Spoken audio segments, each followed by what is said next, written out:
Hull City win their third game in a row as they take down Leicester City at the MKM Stadium. Hello there and welcome back to the HullCityFanCentral YouTube channel. Today I'll be going through my reaction to the masterpiece that we have just seen as Hull City have grabbed themselves their third win in a row. They're unbeaten in their last four as they win in a 2-1 manner against Leicester City, who of course one of the favourites to get promoted this season, which leaves Hull City just outside of the playoff places as I'm recording this on goal difference. And of course, too early to look at the table. I always say this. I feel like I'm going blue in the face saying this, but it is still a good indicator of how good this Hull City squad have been, certainly recently. The defensive woes are maybe looking to be behind us, and the attacking possibilities are certainly ahead of us. Hull City are the second highest scoring team in the league behind Coventry City, and we know what Coventry City are doing. They're their own entity up there with over 30 goals already so far this season.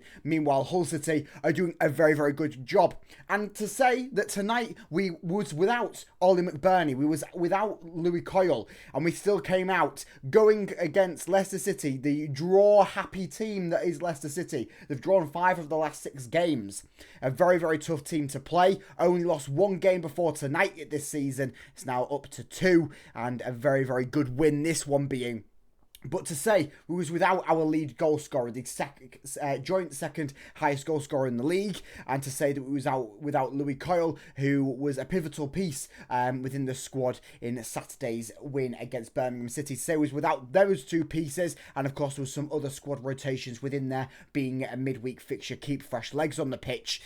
Hull City came out firing. Liam Miller grabbed the first goal in his first start for Hull City, just 2 days shy of a year on the sidelines. Of course, he's played in intermittent bits here and there, a couple of bit of cameos. Of course, that 45-minute cameo and little bits here and there, and going out on international duty, playing about 10 minutes or so in them 2 respective games. But to come into this one, play a full 90 as well. Let's not forget, he didn't get subbed off in this game. Every time a sub was getting ready, I was like, oh right, they're going to sub Liam Miller off. They're going to sub Liam Miller off. No, he played a full 90 in this one. He started, he played the entire game and grabbed himself a goal for his troubles and had an absolutely fantastic start to the game, and that carried throughout the game. Yes, you saw the endurance wear off a bit towards the end of the game. He was looking a little bit tired on his feet, especially a few errors that you can make, that players make when they're getting a bit tired towards the end of the game, which maybe negated the fact that Hull City grabbing a third goal later on in the game. But that's all behind it, because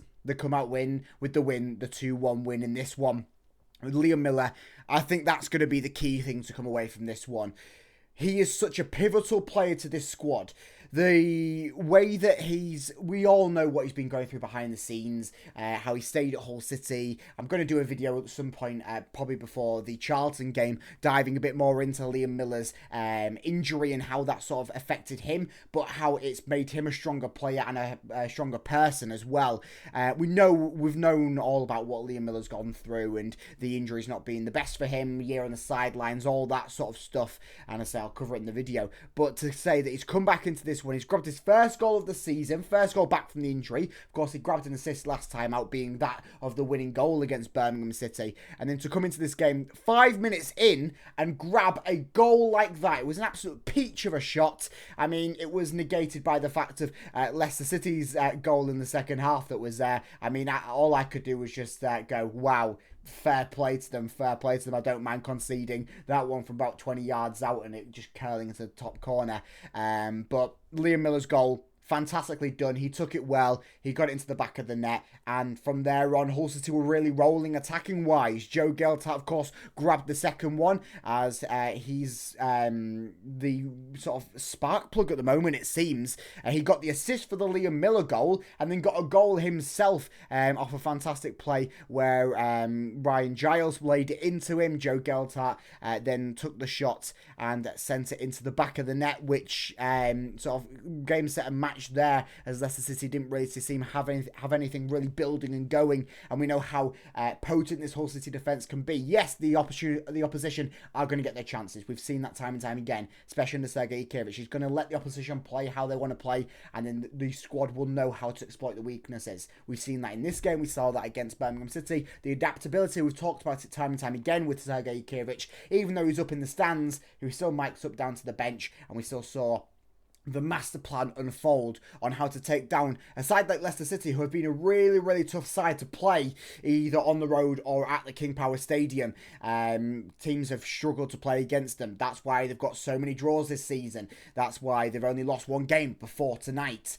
And it's a really tough team to play against, where Hull City came in. They had the plan from the offset. They knew how they were going to take down Leicester City. They stuck to that plan. They adapted as the game went on. And we saw, yes, they went to a 5-back at the end. That held out for the win. Yes, they was playing attacking towards the start of the game. That got the goals, which helped them with the win. All of these little changes, all of these little adaptive moments within the game. Liam Miller going attacking, pressing. Joe Giltart going up there, playing a bit more of a high intensity football in that first half, where Leicester City were maybe sitting back a little bit and looking to maybe try and play that high line that they like to play. And then that second half, the switch, Leicester City gaining a lot more possession in that second half, and Hull City sitting back, allowing things to happen, allowing to use their defensive attributes there. Charlie Hughes, Semi Ajayi, who was back in the game, first start back from his injury for Hull City, and to use them players, put the blocks in, make the challenges, and then use the time that they had in that second half, where Leicester City weren't really capitalising on maybe their opportunities, and then use that time, use that adaptability that they have there, and then gain the minutes to go down and gain the win eventually. Some brilliant moments in this one. Ivo Panda made a few good saves. He was a little bit shaky to start the game. There's one moment when he didn't command his area good enough, and I mean, it was probably a moment that Leicester City will be now looking back on and thinking, hang on, how did we not score that one? But that's behind us now. I thought Ivo Panda had an okay game in this one, and you can't really fault him for the Aaron Ramsey goal that was the sole goal for Leicester City. So some good moments throughout the team. Of course, Liam Miller probably having the capitalising moment, that being the setting pace moment in the 5th minute. Of course, Joe Giltart as well, as I said. Ryan Giles. I mean, Joe Giltart probably will go down as the man of the match because he got the assist and the goal. For me, it might be Liam Miller. I'll come to that in a second when I go through the team sheet. But some good stuff all around for Hull City. The changes, the subs, all that sort of stuff. Really, really pivotal to this one. As a game coming into, I said, if Hull City get anything from this game, a draw or a win, it feels like a win. No Ollie McBurnie, that being the big factor in this one. Oh, I've knocked my mic in excitement. That being the big factor in this one, no Ollie McBurnie. Where were the goals going to come from, and how would that affect the team as a whole? Because let's not forget, Ollie McBurnie is not just a goal-scoring attribute. He is a player that will work hard throughout the entire team. He'll be in the defensive lineup at points. He'll probably be one of the best defenders at some points within the game. He'll work the ball through in midfield. He'll hold up the ball at the top, and then he'll get onto the balls at the top, and he'll be there. He'll be in the right position. He'll be knowing how to take them shots, take them goals.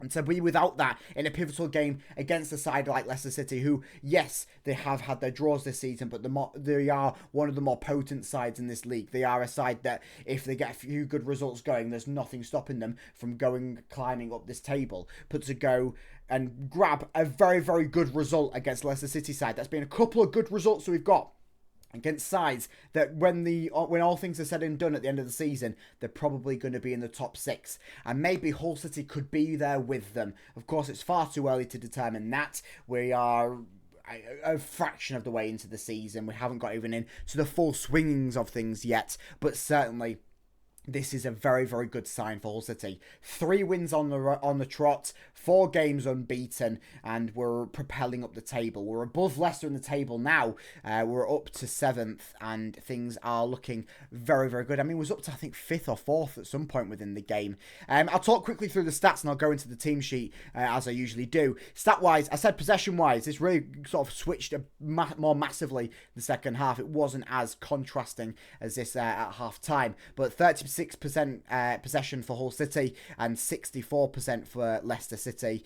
Shot-wise, only 9 for Hull City. That's all they needed. 17 for Leicester. Yes, the opposition going to have their shots against Hull City, but there will be then blocks there. They won't have as many shots on target. They only had 4 shots on target. Meanwhile, 9 of Hull City's shots, well, 6 of them were on target. So Hull City, yes, they had less shots, but they had more shots on target. A really interesting thing, Dean Holden, who was one of the stand-in managers for this one down in the dugout for the Tigers, and one of the primary backroom staff for Hull City. Well, he did a little interesting interview before the game, talking a bit more about how Hull City are focusing on XG, especially with their defensive attributes and their attacking attributes, and more talking about defensively, how the XG on a lot of opposition are going to be a lot lower against Hull City, and that's due to the blocks that they're putting in there. That's due to the way that their defensive lineup's setting up. Yes, at times it may look a bit risque. They're allowing the opposition to get into the box with the ball. They're allowing it to maybe pass it and play it to their more dangerous players. But you look at Charlie Hughes, who's got the most blocks in the championship. You look at Semi Ajayi back in this one. You look at Akinfenwa when he came on, Cody Drammer. All of these players putting in pivotal blocks and really stopping the opposition from turning them shots into XG high-worthy shots is really a tribute to the players, but also the backroom staff that have developed that during the course of this early stages of the season. Because let's not forget, it wasn't too long ago where Hull City were looking to concede 4 goals per game at one point, and it was a bit of a horror stretch over them couple of games. But since then, Hull City have really worked hard on the defensive attributes, and to maybe improve that defense even more will help us, get that up that table even more, because goal difference, it always comes down to goal difference, doesn't it? And that's what you're going to get. If you're going to score the goals, try and prevent them as well. That's how you win games of football, isn't it? But finish out the stats. 1 corner for Hull City, 7 for Leicester. 8 fouls for Hull, 12 for Leicester. 1 yellow card for Hull, 2 for Leicester City. So let's go into the team sheet for Hull City. I maybe should have started this with this because there was a lot of changes, but we're here now. Ivor Panda, of course, started in net. As I said, he had quite a good game in this one. A few moments where he's a little bit shaky in commander's area, but a very, very good presence in there. A couple of good saves as well. Cody Drammer, of course, as I mentioned in the prediction video yesterday, he would be starting at right back in replace of Louis Coyle. Louis Coyle was named on the bench, but I don't believe that he was a substitute that Hull City were willing to use in this game. He was never really up, getting ready and going, so he was more there on the bench as sort of a seat to fill, we'll say. But Cody Drammer put in a good shift, a couple of good times when he got down that right hand side, but he played his defensive part quite well in this one, I thought. Semi Ajayi came in for his first start, as I said, since his injury. Of course, he played a full 90 whilst he was out on international duty, and he played a full 90 here tonight. Quite nice to see him back playing for Hull City. His composure in his defensive style, it seems a little bit too relaxed at points, but you know that he is there. He knows what to do, and he will put in a good shift there in the defense. And I think it's quite good that we do have Semi Ajayi back, and hopefully a rotation of Semi Ajayi and John Egan there, and the opportunity to go to a 5-back at points. It creates so many more opportunities there for Hull City and for Sergei Kirich. Charlie Hughes had another good game in the defence. Solid outing from him. Brick wall once again for the young defender.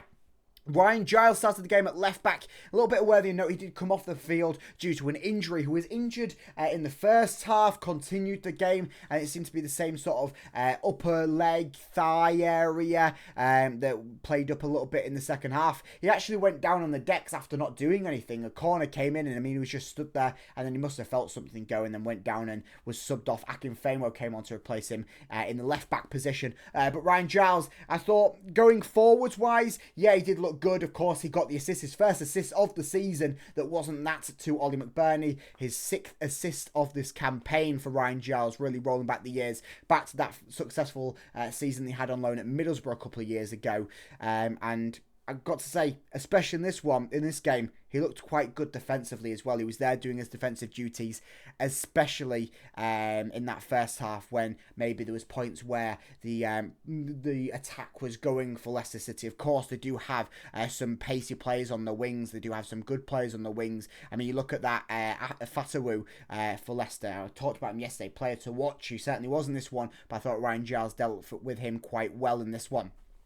Amir Hadzaja-Mitrovic had quite a good game in this one, controlling the midfield, held things out. Maybe wasn't as good as his time out against Birmingham City, was subbed off in the game with a bit of a confusing manner. I mean, I'll quickly glaze over this. The refs had a bit more of a blunder in this one. The game delayed to start in the second half due to one of the nets not being clipped in properly at one point, and it wasn't even big enough of a gap for the ball to go through, which would have been the ref's concern, which I'm a bit confused by that one. But that all got sorted, and then the fourth official seemed to put up the wrong player on the board, which therefore Matt Crooks came off in replacement of Amir Hadzaja-Mitrovic, which he should have been the other way around. Hull City got these little blue sheets out, which I've never seen them blue sheets before, but they got them out and things all got rectified and all sorts of things went on there. So Amir Hadzaja-Mitrovic did eventually come off, but I thought he played an okay job in midfield, similarly to Regan Slater, who I think he's there. He's putting the shifts in. He came off. He looked a little bit knackered when he was coming off. He was a bit huffing and puffing, but that's what you want from Regan Slater, doing that job. He came off. He did his job that it was needed to in that midfield, and he's really in there and he's trying to fight for a place, especially when you've got a John Lundstram that will be back. Maybe not be for a little bit, a couple of weeks, maybe a month or so before he's back. But Regan Slater really putting a name in there for him to maybe have that starting role there when Lundstram is back and fit and ready. Joe Gelhardt, another fantastic performance from him. He seems like at the end of the season, I mean, if we don't sign him on a permanent, something's drastically wrong, or there is something drastically right not to sign him on a permanent. But Joe Gelhardt is making more of a claim to make Hull City his home for the future, as he had another fantastic game, another goal, back-to-back games with goals for Joe Gelhardt, which both of them ended up being the winning goals, actually, in the case of both them games. But another fantastic performance from Joe Gelhardt, both getting forwards, goal scoring wise, and then also helping out throughout that midfield. That seems to be something quite pivotal in Joe Gelhardt's game, especially this season under Sergei Kirich. Matt Crooks, nice to see him back in the starting lineup. He had a very, very good game in the midfield, a couple of chances where he was sort of using the tree style of football, we name it here, on how to throw his body around, get around the ball and get things moving. So very good from Matt Crooks. Liam Miller, I mean, I've already talked to the cows come home about how much I love Liam Miller and how he is our Canadian boy as the song goes, but absolutely fantastic in this one, and I think that my man of the match personally goes to Liam Miller, although I can see the contentions for you saying Joe Gelhardt. Of course, I will have the poll up in the community tab page of the channel, so you can go and check that out after the video and give your vote on who you think was Hull City's man of the match in this one. Maybe it was Kyle Joseph. I mean, was unlucky once again not to grab a goal. It seems like every time Kyle Joseph is on the pitch for Hull City, he's unlucky to not grab a goal. There was a couple of chances where he maybe fluffed his shots a little bit or didn't quite get the connection as he anticipated, and therefore didn't get the resulting goals that he is so desperately craving. Of course, he's had a couple of this campaign and a couple really to start his Hull City career, as he didn't really get going second half last season when we signed him. But it's all seeming good at the moment for Kyle Joseph. I'm seeing a good work rate. He came in to start up top in replace of Ollie McBurnie, and I thought he did an okay job in at the role that he had. Yeah, we've seen a little bit of the inexperience of Kyle Joseph, but that's going to come with game time. And of course, he's on a training ground with the likes of Enes Dessan, who's got quite a bit of experience, and of course Ollie McBurnie, who's got even more experience, especially at this level, which I think that Kyle Joseph's game is just going to continually improve, especially if he's taken the input of that of Ollie McBurnie. So let's quickly talk through the substitutes. Of course, Akinfenwa came on to replace Ryan Giles at left back. I thought he did an okay job. He seems to be that fit there. If we are on a pinch, if we do need someone to come on and replace at left back, he can do the job there. Yeah, he is more predominantly a centre half, but that worked well as well when Hull City went to that 5-back to finish out the game. Darko Gyabi, he came on the field. Maybe not the best we've seen from Darko Gyabi. A few inexperienced sort of moments there in the midfield. Really need to see a quite a strong performance from Darko Gayabi in whatever role that he has coming forwards to really solidify his place down in this squad. But I do quite like the role that he has at the moment, of that player that can come in and he can provide quite a bit of a versatility in that midfield. He can play as a holding midfielder, he can play as more of your central holding midfielder in the sort of build-up play, and then he can also get going forwards and he can play pretty much box to box in essence. John Egan, he came on and showed up the defence, played that 5-back well. John Egan, you know what you're getting from John Egan, especially this season at Hull City. It was quite nice as well to see Joel Ndala back on the field for Hull City following his most recent injury, which I believe was a foot injury or something to do with his leg. One of the such. We've had quite a lot of injuries, if you haven't guessed so far this season. But nice to see him back on the field, and I'm really excited to see the prospect of what Joel Ndala can continue to do at Hull City this season. Of course, we saw some good moments from him before the injury, and hopefully he can continue them good moments post-injury. Enes Destan, he came on. He didn't have his knee strapped up in this game, which is something good worthy of note. Got his most minutes that he's had for Hull City yet. He came on the 72nd minute mark, so played probably about 25 minutes when all things were said and done, including, of course, the injury time. So quite nicely there for Enes Destan.